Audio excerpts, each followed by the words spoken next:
been a part of 2 of the hardest championships in league history. And I don't care what anyone says about that. You can debate who's the greatest of all time individually, things of that nature and what they've done. But as far as the teams, that's one of the 2 hardest championships in league history I've been a part of. LeBron just said on Richard Jefferson's podcast that he, not MJ, not Kareem, not Magic, won the hardest championships ever in NBA history. Now, he might got a point with one championship, but the other one, not so much. Brian acting like they played with COVID or something.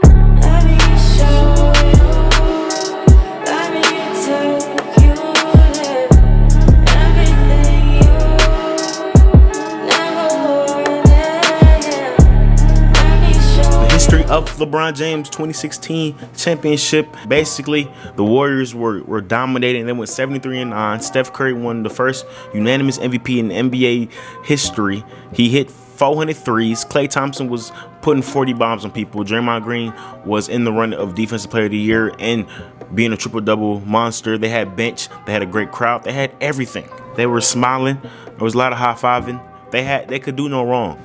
And it looked like LeBron was going to get overtaken as the guy who was going to get stampeded on by the Warriors. And LeBron's title of best in the world was going to get trampled with Steph winning that ring. But LeBron said not today, not tomorrow, not the next day. He was down 3-1 against the best regular season team of all time and killed them the next 4 games. I mean, boy. Now, I'll say that was the hardest series of all time, but the road to the finals wasn't really that hard for the Cavaliers. They obliterated the Pacers with Paul George. The second best player on that team was CJ Miles, for God's sake, and you know how Paul George is. But that's when Paul George is good in the playoffs. That's where he get his nickname Playoff P, and that's where he get his slander from, because Playoff P turned to Pandemic P. Then he went against the worst first seed of all time in the Boston Celtics when the best player was 5'9" Isaiah Thomas and the second best player was goddamn 6'1" Avery Bradley. They obliterated that team. Isaiah Thomas went down with a hip injury and Isaiah was never the same as he was. Then he went against the Raptors. Now the Raptors thought it was their year. I thought the Raptors were going to get it done because they was better than they was last year, and the Browns team didn't really get better. But I don't know what it is. I don't know if them niggas some hoes, but DeMar DeRozan, Kyle Lowry, everybody on that goddamn team just choked. LeBron was killing them. Took them boys home, and now we have LeBron in the final. The Warriors are up 3-1, and they couldn't get it done. Andrew Bogut got hurt. Draymond Green got suspended like a dummy. Like Draymond, you a dummy. You know what I'm saying? You don't get suspended in the finals. I don't care what you up by. Then that led to LeBron literally being the second coming of Jon Snow and Kyrie doing some things that I have never seen on the basketball court. I didn't know Kyrie was going to do that. You know what I'm saying? He was killing unanimous MVP Steph. LeBron was talking shit to the light-skinned boy. It was hurting my feelings. This was before when Draymond was talking all that shit in the interview. And then next year, they killed them. Thompson, yeah. Splash Brothers, yeah. Cavaliers, nope. We won, yeah. They suck, yeah.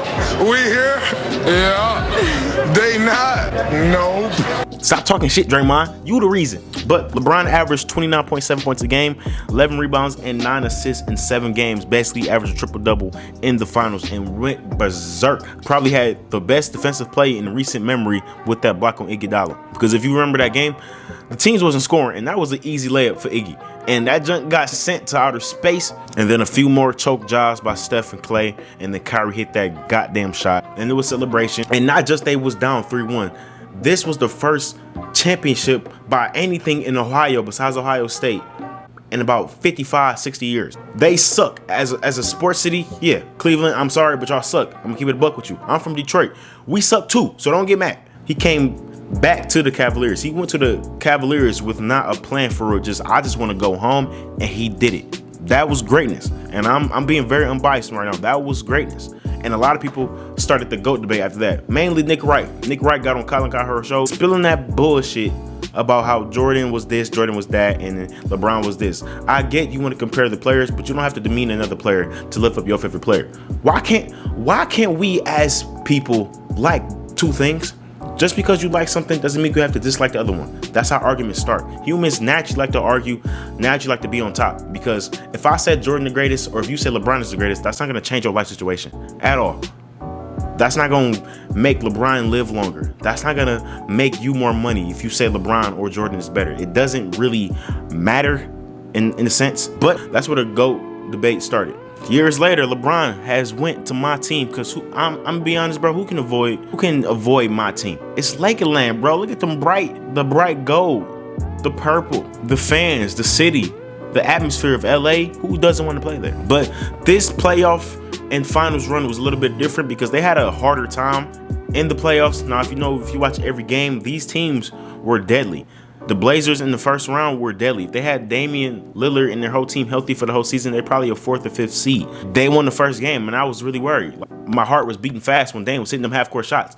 Somebody guard that man. But AD, LeBron, the whole gang, we got them out, and it was quick. Dame was an MVP candidate. Then we faced 2 former MVPs in James Harden and Russell Westbrook. We also lost that first game. LeBron always lose first games.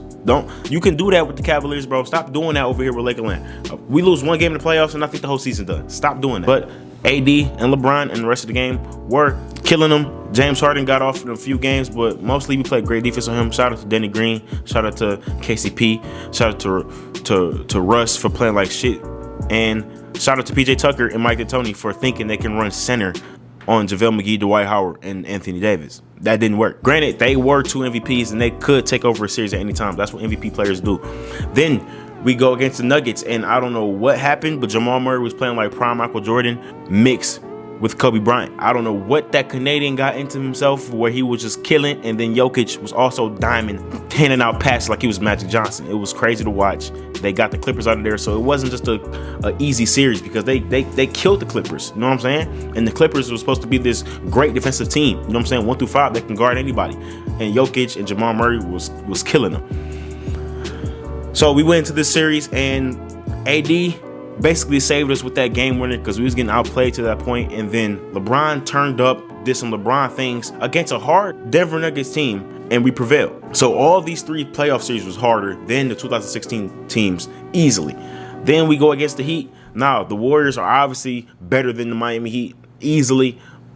And off the fact that Bam Adebayo got injured in game 1 and Goran Dragic got injured, and basically Bam was playing at least like 75% and Goran was playing at like 10%. But Jimmy Butler was doing some Jimmy Butler things that I ain't even see Jimmy Butler do before. Hitting step backs, turnarounds, layups, passing the ball. He was going crazy. He was doing Bron stuff on Bron, basically. He had a triple-double in the finals, and I was worried as well. But we got through that, and it was a hard series, but it was after game 3, I knew we was going to win it. But the main thing about the 2020 that separates from 2016 that made it so hard was the situation. COVID happened. Nobody played basketball in a while, and then all of a sudden the NBA talking about, bro, let's play some NBA basketball. No fans, bubble, got to get tested every day. You know what I'm saying? You away from your family. So I get that part. It's mentally frustrating. It's mentally exhausting going through that.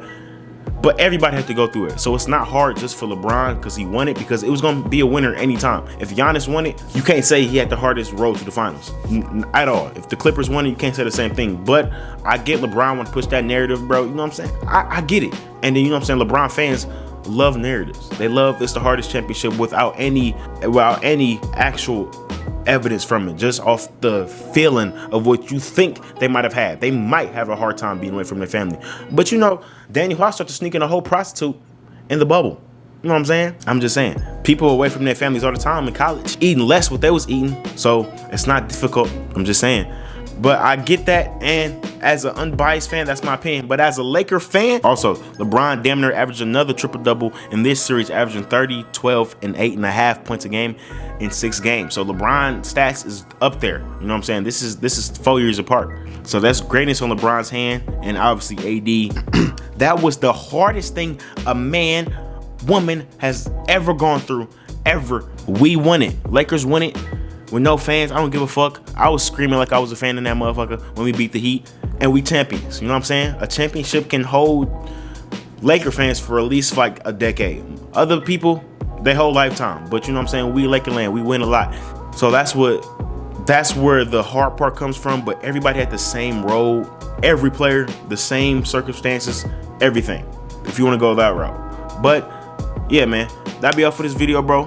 I think 2016 was a good, you can say that was the hardest championship ever won, but 2020, hell no. I'll even say Lakers 2010 was harder than the Lakers 2020. Trying to get a PS5. Hopefully I get it. I tried to go to Walmart today and there was so many people in line. I almost punched the first person in line. Like, why are you here this early? Go home. Spend time with your family. Read a book. Cause I want my PS5. You know what I'm saying? But I'm gonna try.